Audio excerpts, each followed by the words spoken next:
You ever get that feeling where you look at a piece of tech and realize you've been doing things the long way for 20 years? I just saw this new weld sequencing software from InduSuite called Octopus Steps. It's basically a GPS for your welding torch. A GPS? So does it tell you recalculating when you accidentally blow a hole through a piece of thin gauge sheet metal? Because that would be very helpful for the rest of us. Well, it's more about the order of operations. You know how it is when you got a complex weldment, you get into a rhythm, your mind wanders to what's for lunch, and suddenly you realize you've welded yourself into a corner. Literally, you've sealed a box that was supposed to have internal stiffeners. Now, instead of a structural component, you've got a very heavy, very expensive rattle. I've seen that look on your face. It's the don't talk to me for 30 minutes while I get the angle grinder look. Exactly. This software gives manual guys a digital roadmap. No more guessing which seam to hit first to prevent warping. It's like having a master fabricator whispering in your ear, minus the smell of stale coffee and tobacco. And speaking of high-end fab, Winnebago, yeah, the RV people, are adding 10 new welding cells. Total expansion. Wait, Winnebago? Are people buying that many motorhomes, or are they just making them 10 times more complicated? High demand in the Midwest, apparently. But what really caught my eye was Trump's new automated part sorting. Alex, I've spent cumulative weeks of my life standing over a laser cut sheet, vibrating like a human tuning fork, trying to shake small parts out of the metal skeleton. Trump F made a system that does it automatically. So, you're telling me the ceremonial shaking of the scrap is a dying art form? Honestly, Tiger, you make it sound like more of a workout than a trade. It's soul-crushing work. You're basically playing a high-stakes version of those arcade claw machines, except if you drop the prize, it's a $300 laser cut bracket. Seeing that automated separation, it's beautiful. It's like watching a robot do the chores you've hated since 1998. Okay, so the robots are taking the boring parts of welding and laser cutting. Let's pivot to the people side. I saw you were looking at some trade career stuff from PHCP Pros, plumbing and piping. Yeah, their latest podcast series is gold for anyone in the mechanical trades. They're talking about integrated business practices, which sounds like a snooze fest until you realize it means not getting fleeced by your supplier. I'm guessing you have a story about not understanding your supply chain? Oh, you have no idea.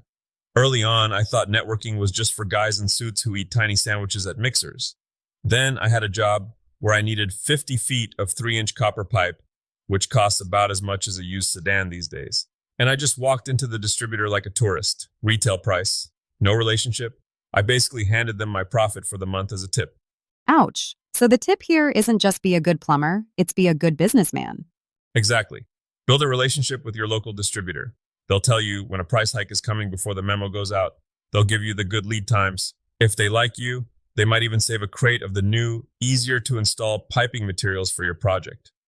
In the trades, a friend at the counter is worth 10 ads in the phone book. Speaking of business, let's talk about the maker mogul side of things. I was reading the notes on Beekman 1802. They went from a couple of guys with a few goats to a $92 million empire. And they did it with soap? Not just soap, Alex. Storytelling. They didn't sell goat milk soap. They sold the idea of the mercantile lifestyle. People weren't buying a bar of fat and lye, they were buying a piece of a farm. It's the hero ingredient concept, right? Spot on. Every maker has one, but most are too shy to brag about it. Maybe you use salvaged oak from local barns, or maybe your welding beads look like a stack of dimes because you use an old school technique nobody uses anymore. That's your hero. If you just list the specs, you're a commodity. If you tell the story, you're a brand. It reminds me of the jewelry dropshipping guide Shopify just put out for 2026. Different vibe, but same principle.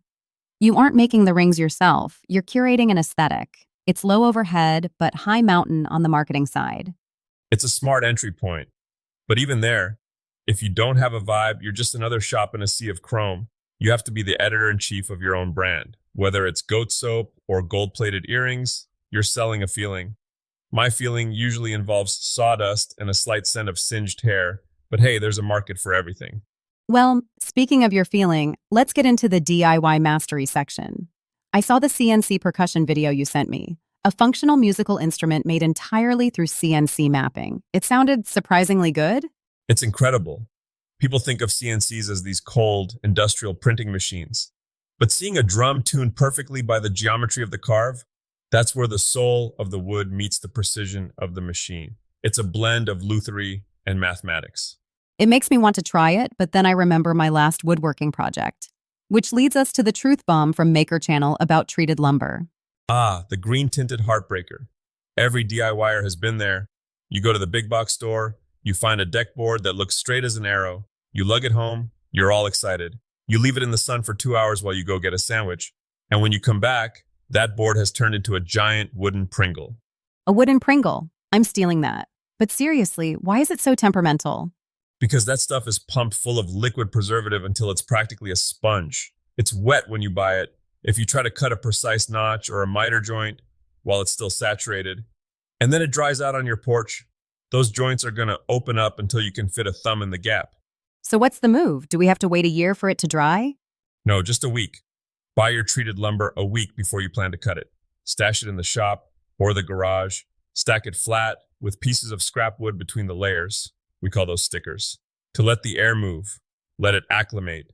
It'll shed that excess moisture and do its twisting and shouting on the floor instead of on your half-finished pergola. It sounds like the theme of today is really patience versus precision, whether it's letting wood dry, building a supply chain relationship, or mapping out a weld sequence. You hit the nail on the head. We live in this world that wants everything instant, but the shop doesn't work like that. The shop has its own clock. If you try to outrun the physics of the material or the reality of the business, you're going to end up with a pile of scrap and a headache. I think that's a great takeaway for the week. Slow down to speed up. Exactly. Take that extra 10 minutes to check your weld sequence. Spend that extra hour talking to your supplier. Let that wooden Pringle dry out before you cut it. Your future self will thank you, and your wallet will definitely be heavier. Well said. That's it for today's TigerDen Daily. If you want to dive deeper into those learning paths, the trades, maker mogul, or DIY mastery, head over to the site. Go build something great, folks. And for heaven's sake, keep all your fingers today.